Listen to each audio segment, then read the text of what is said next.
يعني ايه داتا بايبلاين وايه اللي بيحصل في الداتا البايبلاين؟ الداتا بايبلاين وهو العمود الفقري الرئيسي لاي نظام بيانات موجود او نظام معالجه بيانات موجود في اي سيستم او شركه في الدنيا. تعال نعرف يعني ايه الداتا بايبلاين في ال 30 ثانيه. تخيل معايا عندك قاعده بيانات فيها مبيعات وعايز تحلل البيانات وتخزن النتيجه في داتا وير هاوس. هنا تبدا تفكر في حاجه اسمها داتا بايبلاين وتبدأ تبني. مثال بسيط جدا، بتسحب البيانات من قاعدة البيانات المخصصة وبتبدأ تعالج البيانات وبعد كده بتبدأ انك تحط البيانات تاني الابديتد داتا في قاعدة البيانات بتاعتك وتعمل لها ريفريش. اللي احنا عملناه الثلاث خطوات دول اسمهم بايبلاين.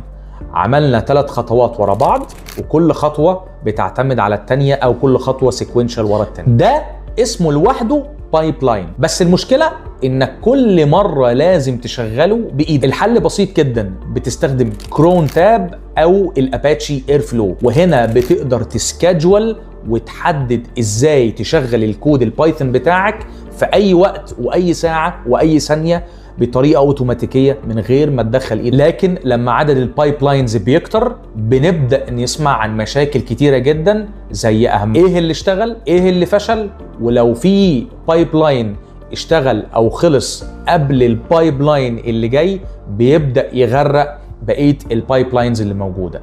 وهنا نبدأ نشتغل بحاجة اسمها او نبدأ نفكر في حاجة اسمها الاباتشي ايرفلو لإدارة الجدولة والمراقبة او المونيتورنج والسمارت ووركينج او التشغيل الذكي للسكريبتات بتاعتك. لو عايز تتعلم ازاي تستخدم وتبدأ تبني داتا بايبلاين فروم سكراتش باستخدام الاير فلو والبايثون، اكتب لي في الكومنتات تحت. اشوفكم على خير.